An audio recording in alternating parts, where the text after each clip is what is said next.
दोस्तों, आज के वीडियो में मैं आपको एक बार फिर से रियल इंडियन हॉरर स्टोरी सुनाने वाला हूँ। तो वीडियो का एंड तक ज़रूर सुनिएगा और ऐसे ही हॉरर और मिस्टीरियस कंटेंट रोज़ सुनने के लिए चैनल को सब्सक्राइब कर लीजिए।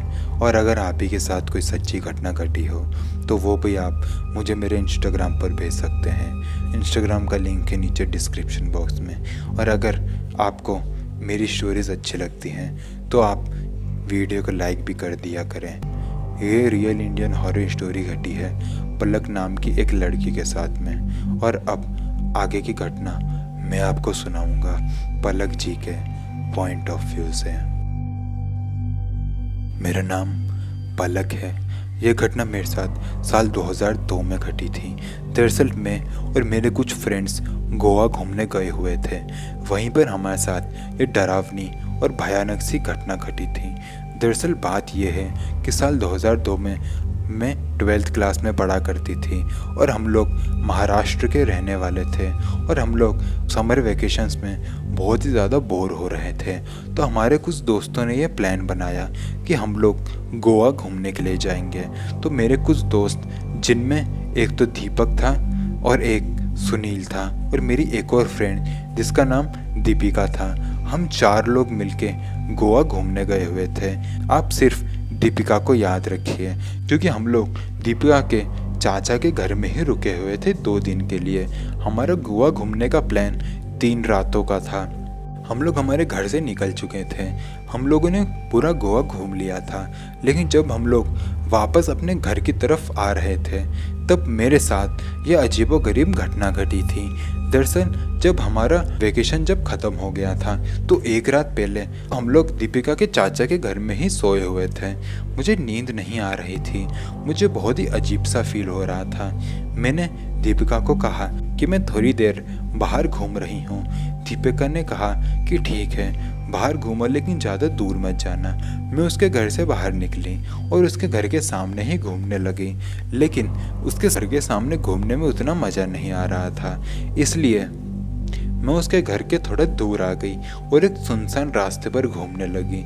उस रास्ते पर कोई भी नहीं था, बल्कि ज़्यादा टाइम भी नहीं हुआ था। 9:30 का ही वक्त था, लेकिन फिर भी रोड एकदम सुनसान पड़ी हुई थी। वो रोड आगे जाकर एकदम ख़त्म हो जाती थी।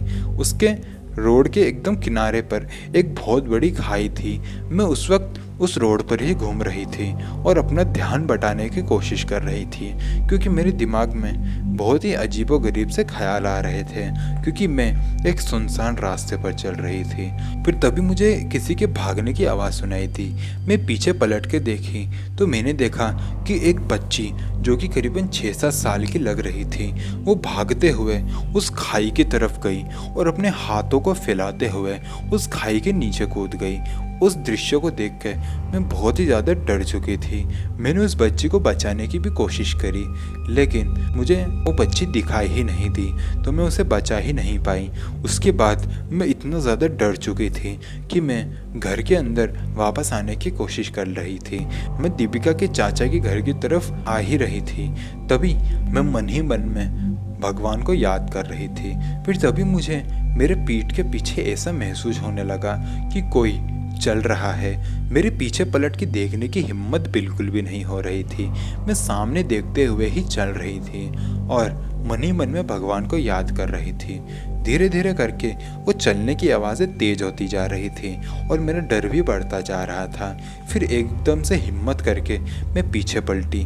मैंने देखा कि करीबन मुझसे 10 मीटर की दूरी पर वही लड़की खड़ी हुई है जो कि खाई से नीचे गिर गई थी। वो मुझे देखकर हंस रही थी। उसकी आंखें एकदम काली थी, किन्हीं काले गड्ढों की तरह। वो मुझे घूर घूर कर देख रही थी और साथ ही साथ में हंस भी रही थी। फिर अचानक से बहुत तेजी से वो मेरी तरफ भाग कर आने लगी।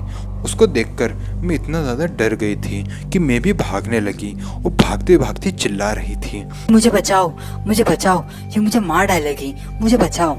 लेकिन उस वक्त रोड पर कोई भी मौजूद नहीं था जो मुझे बचा सके। मैं भागते भागते दीपिका के चाचा के घर के अंदर घुस गई और मेरी आवाज़ सुनकर घर में सब लोग जाग चुके थे। दीपिका ने मेरी डरी हुई हालत देखी। वो मेरे पास में आई और उसने मुझे संभाला।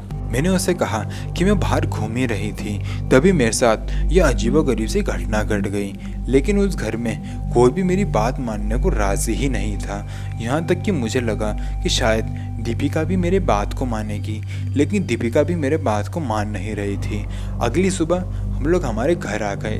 घर आने के बाद में भी हमने ये घटना मेरी मम्मी को बताने की कोशिश करी, लेकिन मेरी मम्मी ने भी मुझ पर यकीन नहीं किया और ये कहकर टाल दिया कि ये मेरा कोई वहम हो सकता है। लेकिन वो मेरा वहम तो बिल्कुल भी नहीं था। वो बच्ची कौन थी और मेरे साथ ये घटना क्यों घटी, मुझे आज तक समझ नहीं आया।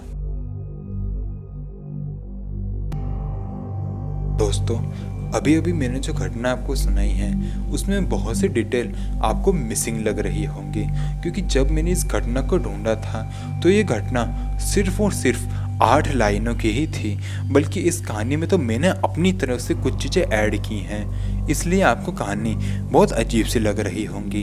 खैर, अगर आपको वीडियो पसंद आई तो वीडियो को लाइक करिएगा और कमेंट करके बताइएगा कि आपको वीडियो कैसी लगी। मिलते हैं अगले वीडियो में, तब तक के लिए जय हिंद, जय भारत।